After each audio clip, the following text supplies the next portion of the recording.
Ladies and gentlemen, welcome back to Building the Landing Page. Today we have Martijn from Vegan Treasure Boxes using email marketing to build an audience.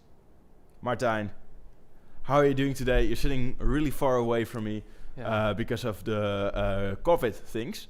But how are you doing? Yeah, it's quite hard to hear you. If I scream loud enough, you will be able to. No worries. No, it's good that we have distance. It is safe, and we have to follow it, and it's good that we're doing this. All right, great. So, for the people who haven't heard of Vegan Treasure Box, and I see that you're in the meantime rubbing some hand sanitizer on your hands. Always good. For the people who haven't heard of Vegan Treasure Box, what is it? What is your mission, and what is your product? Our mission is to make people aware to eat vegan. So, Vegan Treasure Box, like it says, it's vegan. It is food. And we want to create a box where we focus on three aspects: high protein, brain boost, and immune system. And by doing that, we want to create sustainability in the world with vegan. And we always have a little treasure in the box, for example, a pencil. And at the end of the pencil, you can put it in the ground, and then for example, a basil will go out of it, and then you can eat it later again. And so we use the pen. It's a sustainable gift. It is the grown-up version of the Happy Meal. Exactly, it's the Happy Meal, and we want to create a pack, a box, which is all the vegetables pre-cut, and it's easy to make. It's delicious, and it's good for the environment. Good for the environment and good for the body as well. Checks all the boxes. Yeah. Who doesn't want it? Who doesn't want it? Exactly. Now I know, because you guys have both been here, that you have a business partner who is not here today because he's back in Norway. He was there for the first live stream, for the second one, for the third. I think he was an audience member already. And today he's an audience member as well. Yeah, but with something special. He's also online on my laptop for if he has any questions, or he's always with us. All right. Well, that's good. Yeah. That he is always there. Yeah. All right, great. So if there's any questions from him, we can, of course, kind of interrupt our flow and take some time to ask them. I'm noticing that my levels are maybe a bit too loud, so I'm just going to check that real quick. In the meantime, maybe you can do a short recap of the things that we've done already, and I'll show the browser while you are doing that. Because the first time we were here, we worked on your landing page, right? Yes. Our landing page, it has been changed a lot. At the beginning, it was really simple. We had everything with the whole structure, how we want it, with every information. But now it's more of a structure. We have good pictures. We got a storytelling page where everything comes in. And also a sign-up button that is we're gonna work on today as well. Yeah. Which is clearly looking much better. And then also the first version. I wish I could show you guys the first version, but because the first live stream didn't go that well, half of it didn't have sound. But I think we made quite a progress working on this, so I think that that's really nice. And what we basically did, we determined the main goal of the website, which is, of course, to have people sign up for the waiting list for when you guys are going to launch in January, if I remember correctly. The landing page we wanna launch in this week already. Yeah, of course, but like the service itself, I mean. The service as well. Yeah, it might be January, February now. yeah. Corona delays. Yeah. All right. Well, that's okay. But a new kind of Happy Meal, that was the first line we started with. After we changed the website from being more bold and statementy to something that's more fun and more approachable. and we changed some of the features, like some of the fruit, some of the veggies, to a picture of this girl and her boyfriend cooking. So we have this entire page that has the goal of signing people up for the waiting list. Now everything is ready. It tells a story. It helps people to understand what you guys do and why they would want to sign up. But there's one thing missing, and that is the actual opportunity to do so. Because if you click this button, nothing happens. So today we are going to take a look at that. And the theme of today is to use email marketing as a way of building our audience. And you guys want a waiting list, and I'm assuming that you guys want this because you want to use it to get in contact with your clients.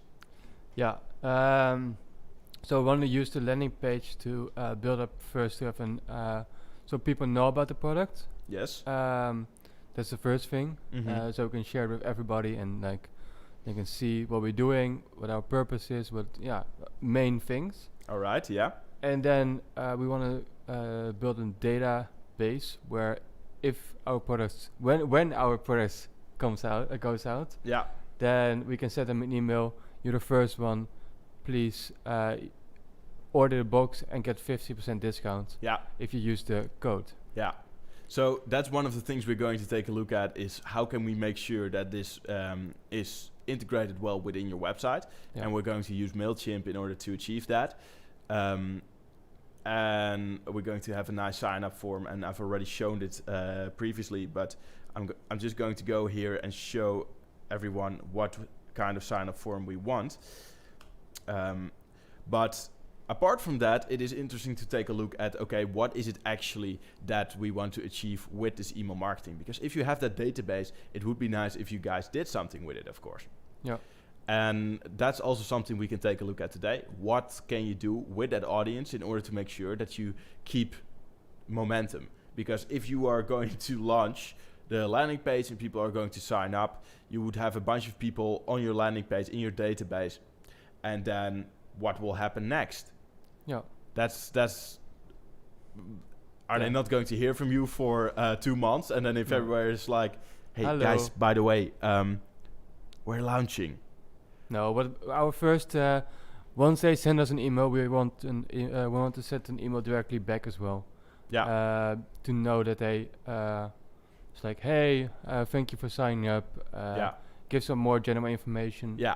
But what I would like to suggest is that you do even more than that, and that you keep in touch either on a weekly or exactly. That's bi-weekly basis. That's also what we want to do. That's what we had in our minds.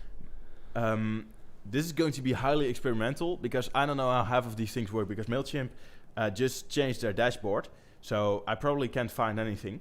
Yeah. So that's going to be great. But what we can do, for example, is apart from just keeping one update like, hey, thank you for signing up, we could also say, okay, they signed up for Brain Boost. They're interested in that. Or they signed up for, a muscle mass, something like that, to achieve that fitness goal. And as a result of that, they could have emails that are directly targeted to give them information about that. So how could you improve your diet to achieve a better immune system?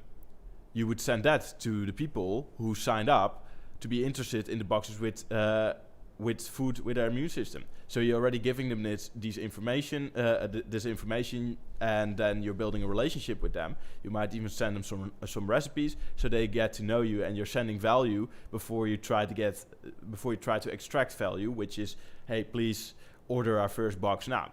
And of course, you're already having an incentive, like, oh yeah, 50% off, but you want to stay in contact so they don't forget about you. Yeah. So that's something we can take a look at as well. Okay. Awesome. Okay, cool. Then let's see. Browser. This part here is the pop-up that we're going to build today. But what if they don't know yet what they want what box they want? Well, they might have a preference, right? Yeah, but okay, we'll see. I mean, that is a question you could have more generally as well. Yeah. What if they don't know what box they want yet? Yeah. Don't know yet. Should that always be an option? Because if you guys are going online and it's time to order, there might be some people who don't know what box they want then either. Yeah, but probably sometimes they want this one, sometimes they want this one. Yeah. You can change from time to time. Yeah. So I would give the option, and we're just going to see whether that even works in Mailchimp. There's a good chance that I will look kind of stupid in today's live stream because I can't figure it out myself. Yeah, we'll see. We'll see. So this is the pop-up we're going to build today. So as you can see, we have a nice button, and then it asks for our name, which in this case is Griffin. And then we can go here. Let's try dot. And then, of course, something that is required by law. Privacy policy and the terms and conditions. Yeah, we still have to do that, but you'll figure it out. Yeah, that's something you can do later after this live stream as well. Yeah. But yeah, after I click that and say sign up, then we would go to a thank you page, and it would say something like, hey, please confirm your email, because we're going for a double opt-in, which means that people have to confirm their email addresses, because otherwise you're going to get a bunch of spam and fake emails, because people think, oh, I'm just going to use this email address that, you know, doesn't exist, so I can get whatever might be the case. Is that possible?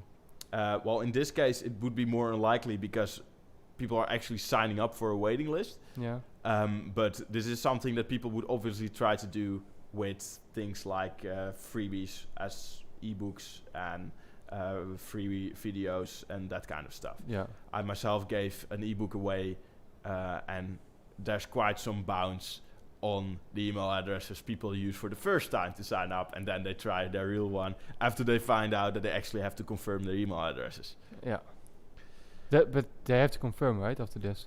Yeah, so but that's optional in Mailchimp, so we're going to have to enable that that feature first. Yeah, that would be nice. That would be nice. All right, so let's take a look at it. We have the dashboard here. I'm just going to sit down for this one. Now the real work is about to start. There we go. I always have this fear that my microphone will just fall down one day. And that will be the end of things. Okay, great. So, we're going to we're going to templates and then pop-ups. And I'm going to import a template, because what I did, of course I built this website, I built another website where they use the exact same pop-up. So I made a template out of it. Smart. And maybe for the people who are interested, please send me an email at griffin@apis.io if you want to download it as well for your own website. But I didn't really feel like, how do you say that? Building everything myself. Sometimes it's like, well, maybe not today. Go for the lazy way instead. Because we're still going to have to change some things, like the colors. Have to make sure that it fits your brand. Yeah. Make sure that we change the fonts. And of course, we have to design a nice thank you page, a confirmation page. Yeah. And we have to think about, okay, how are we going to make this marketing of yours, the email marketing, as valuable as possible to your audience, so people are actually interested in what you have to say, instead of just kind of wondering about whether they will ever get a message from you that you guys are ready to launch. Yeah.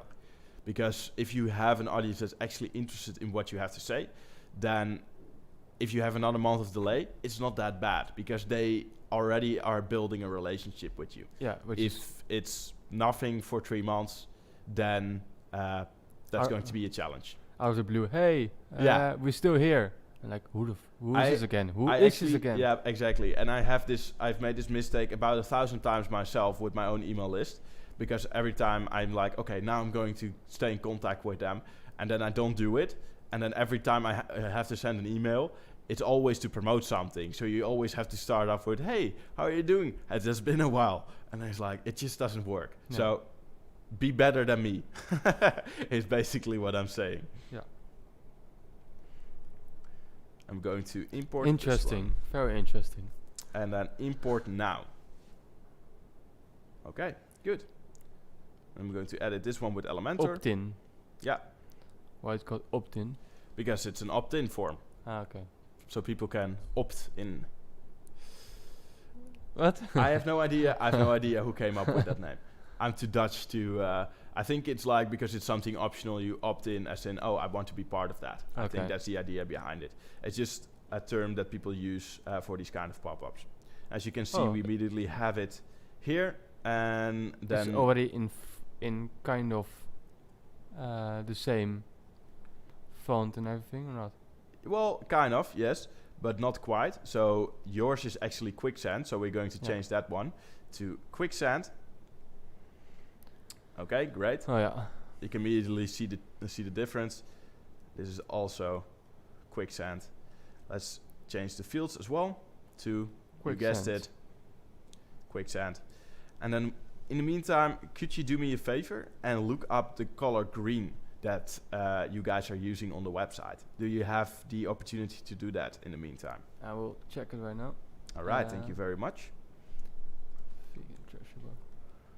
And at the same time, I'll just continue changing all of these fonts to make sure that this template fits your branding. Now, the idea of this template is quite simple. It's a pop-up, and people can fill in their name, and they're guided through every step. So it feels a bit more organic. It's like question, answer. And that's just a nice way to go about things, I guess.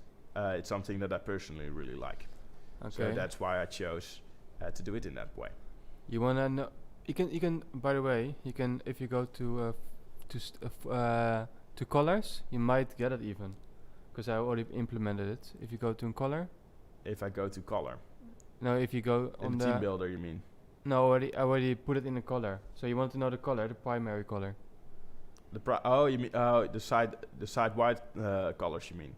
Yeah, I already I already did that. Global colors. It's already in there. It's the Okay, primary well color. that's great. Okay, then I'll just remove this one. We'll go back here.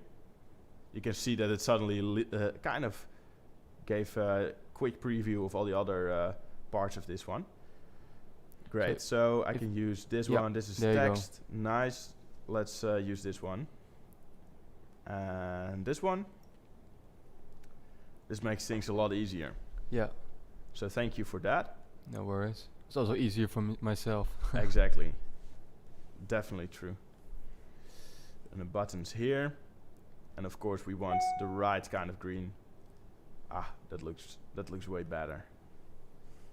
I see that your notifications are booming today. I turned it off already. All right, great. I think that's about it. I like the orange in this case actually, because it's a nice change in pace. So we're just going to update that. I'm going to say save and close, because none of these triggers actually have something to do with how we want to actually trigger this pop-up, because it's going to be triggered by the sign up button. And now if I send it as it will be triggered everywhere on the website, then it will just be a pop-up that like, hey, buy this stuff. Yeah. So that's not something we want. I have a question. Yes, of course. Should we the next around it, the green, on the next, should it be orange as well, or are we gonna? Should it be orange as well?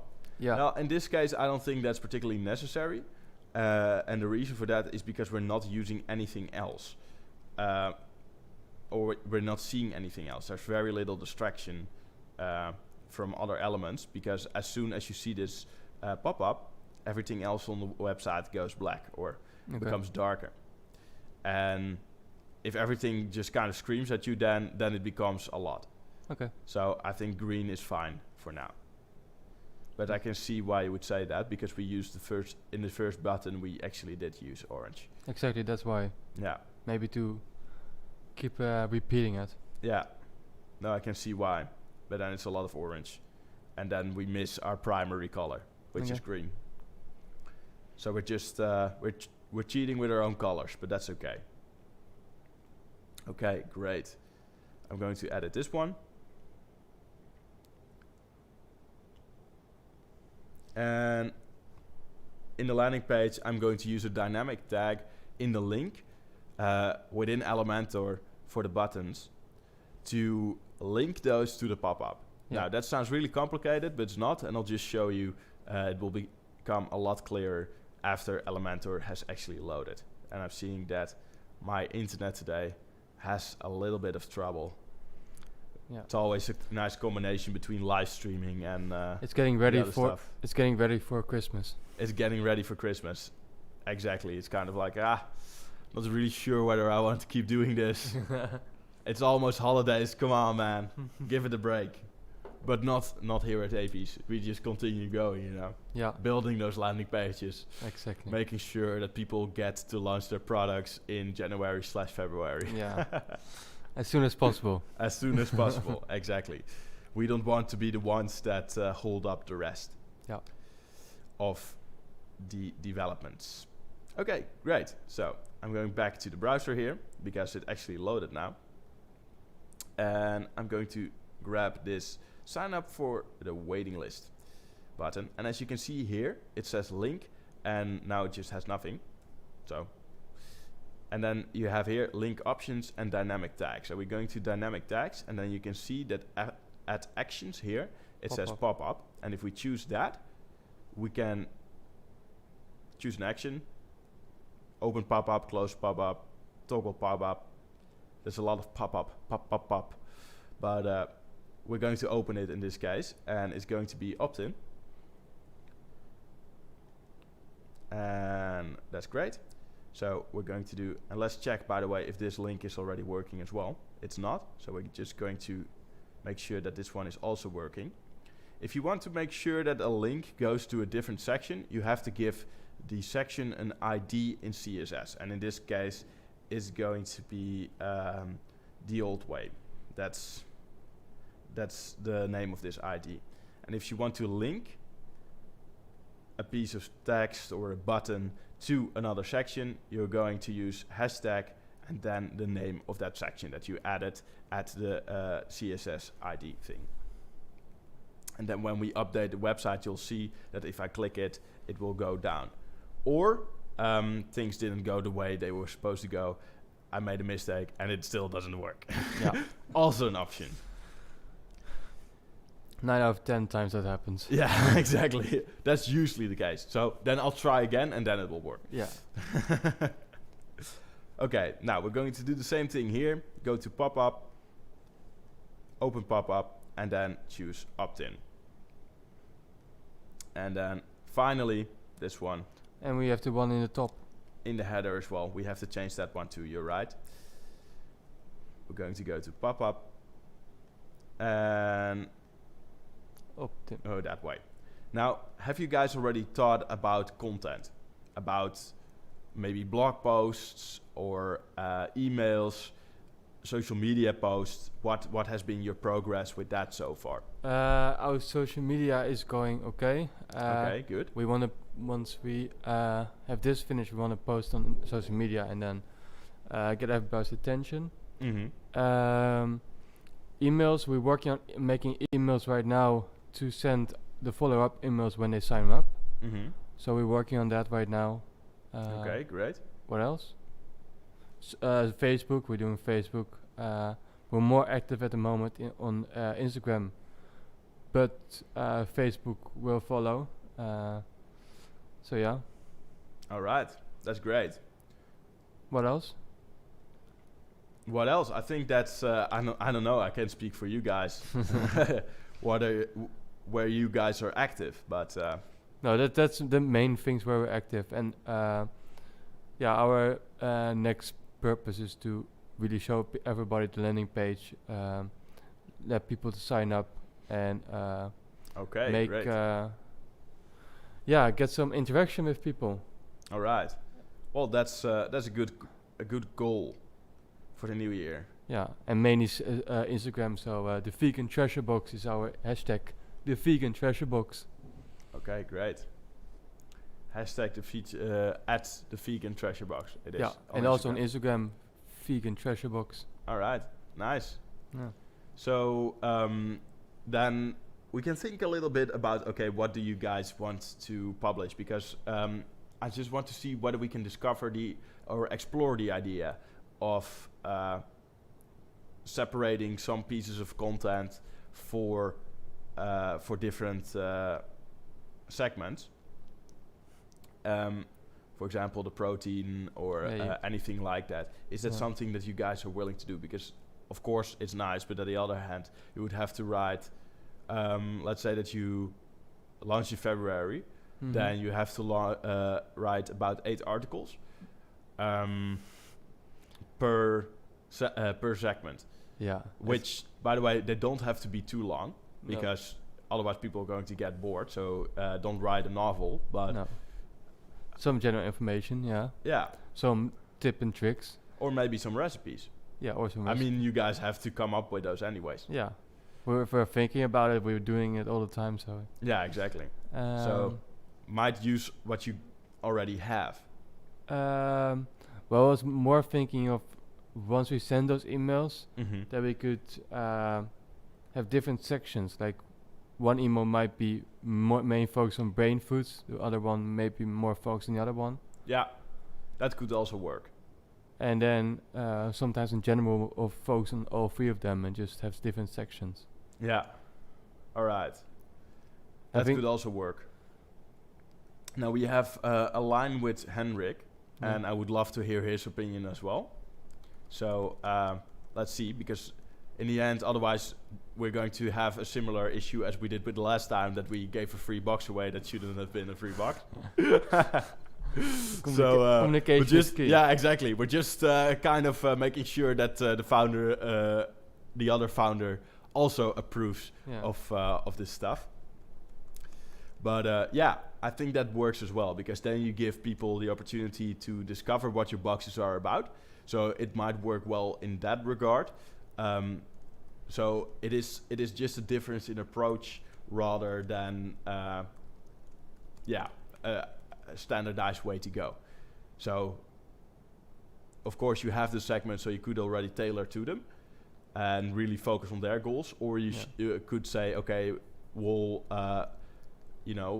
let them discover and explore our different boxes, so they can make a more educated decision once you guys go live. I just spoke to Henrik, and he says that we have to do it, the last thing you said, like all the boxes together. Or all the boxes together. Focused on this week we're focused on this box, next week, or let's play around with that one.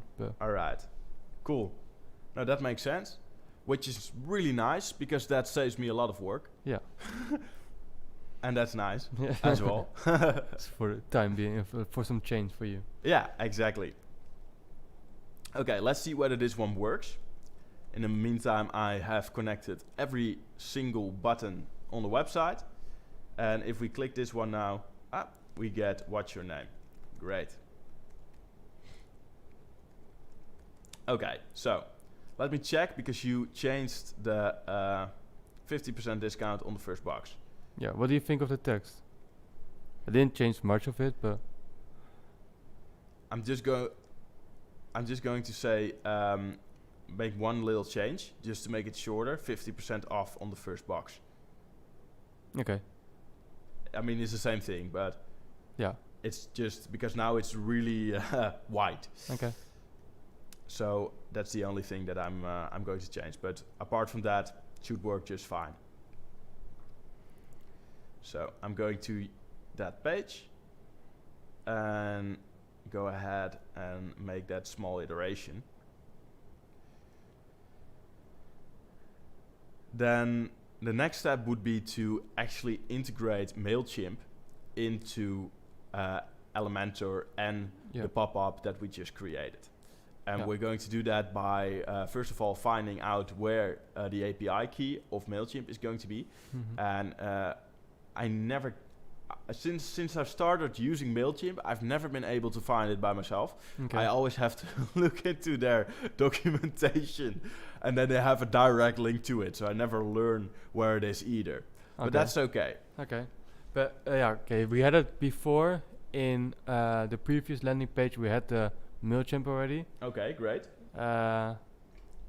But yeah, I'm not an expert, so I don't know. You don't know where the API key is either. No. That's fine. We're going to find out in just a couple of seconds after I've changed this small thing here.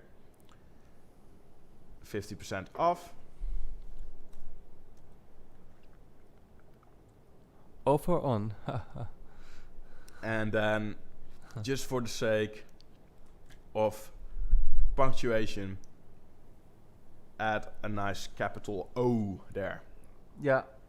Yeah, I saw that already. I was like, shit. Almost. Yeah. Okay, good. So, then I'm going to go ahead and Google something that I've already Googled once today. Mailchimp API. About the API keys. Mailchimp is the best option for now. Like you said before, Yes. the previous time. Yes, definitely. Because Mailchimp, what's nice about Mailchimp in comparison to ActiveCampaign is that Mailchimp actually allows you to use their service for free for, I think, the first 2,000 subscribers.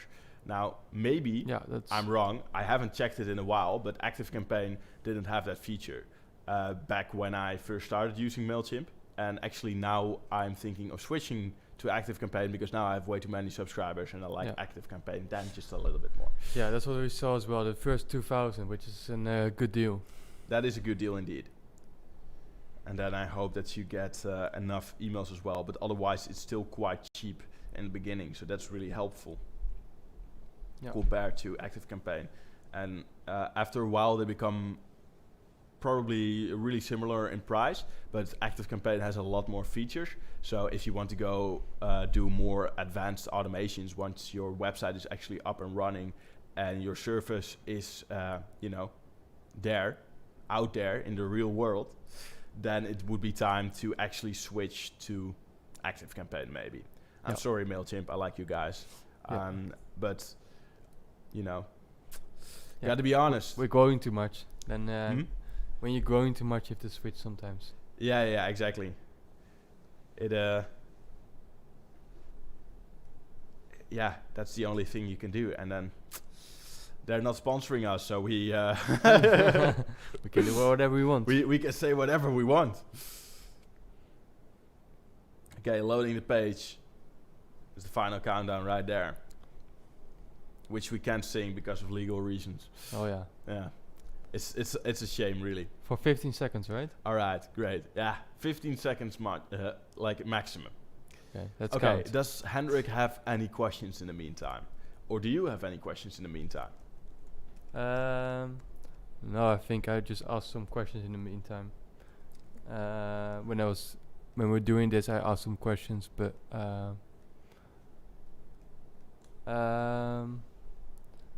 yeah, I don't know. We'll ask. All right. It's quite interesting to do it this way. What?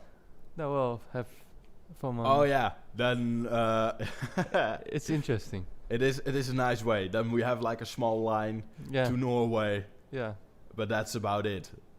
Yeah. It is kind of different than having someone in the room for real. Yeah. That's for sure. Takes more time. Do you have any questions? He's writing down like, oh my god. I have to know. I have to be quick. Sending out those voice memos, That would be nice, and then just hold them in front of the microphone. Yeah. As real professionals do. No, everything is always a little bit improvised in live streams. I think that's just something that you can't get around. But maybe as we will get better at it, things will turn out to be just fine.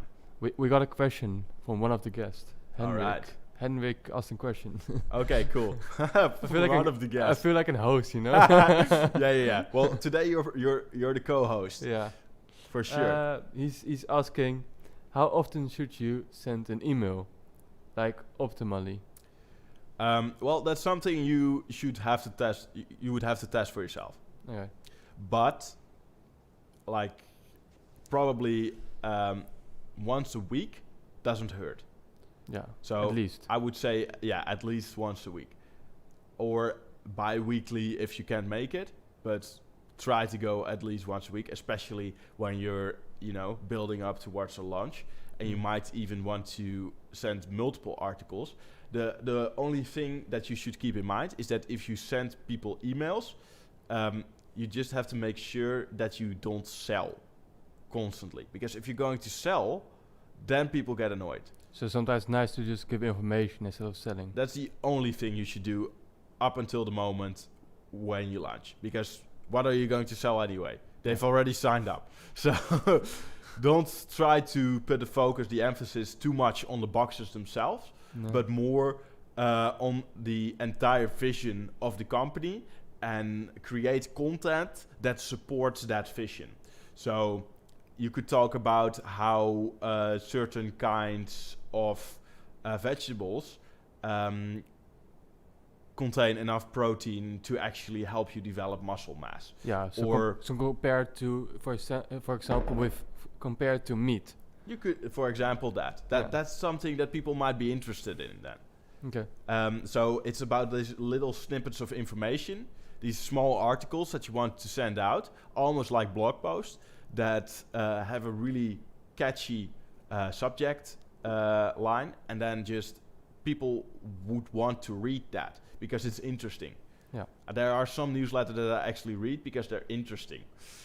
Yeah. I know it's out of this world, but it exists. It exists. So that's also the good way to do it. Yeah. And is there another ways to gather emails than a landing page? Another way to get emails than a landing page. Well, there are many ways to get emails. You could use a scraper, which in most cases is not legal, but you could do it. I wouldn't advise you guys to do so, but that's an option. You could buy email lists even. I'm not sure how that works with the regulation these days, but in the old days, that was still possible. Yeah, a year ago. Yeah, I have no idea, like when and how. I did it. I bought some database a year ago. Really? Okay. Yeah. But you can't do that anymore now? No, it is possible if you say it's okay or something. I don't know. Oh, okay. Not everything. You could. So it has to be. It probably just has to be part of their privacy and terms of and conditions that they can basically resell your information. It is from KVK. They sell it to you. You can just. Oh yeah, the Chamber of Commerce in the Netherlands. Yeah. I'm sorry, you guys, but you guys are the worst. Yeah. They are. They make use of information. They do. They're like Facebook, but then the legal way. Yeah. No, for sure. It's quite something. Yeah. Okay, great. So in the meantime, I have integrated the API, which, if everything is going okay, you guys shouldn't have seen, because that's kind of private. So, because otherwise everyone can connect to your mailing list. What's going on now? What's going on? We're going to keep the API secret. No worries.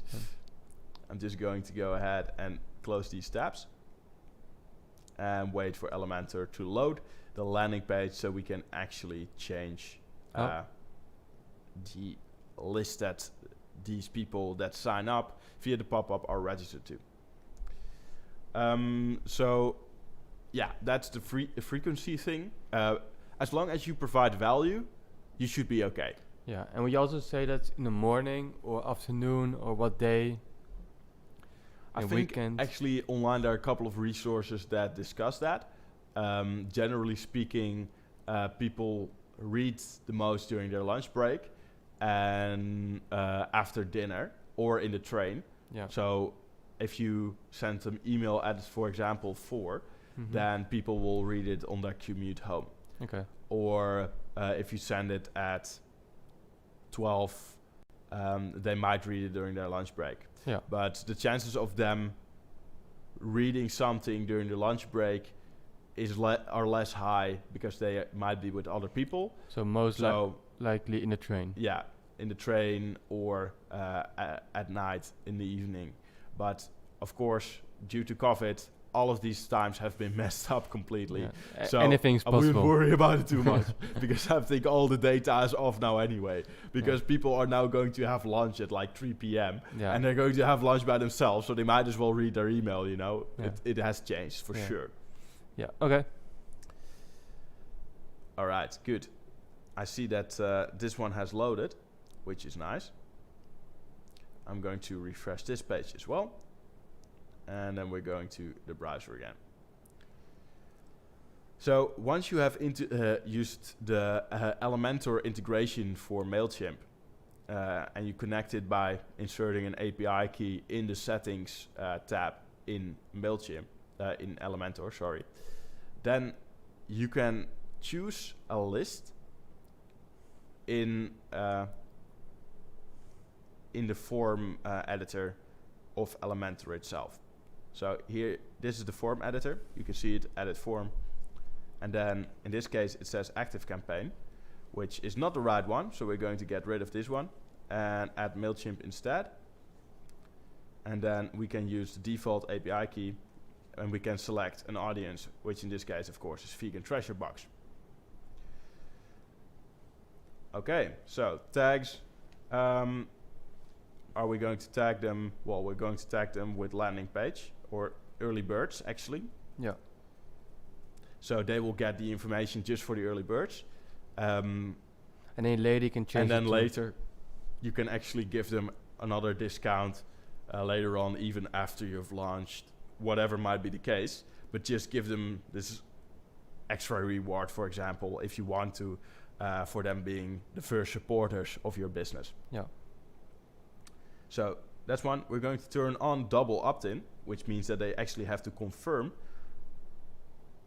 their email addresses. Then for email, this is field mapping. We're going to say this one, which is the next slide here. And then the address, well, that's not relevant in this case. And then, of course, what's your name? That's going to be their first name. Then, so I'm just going to go ahead and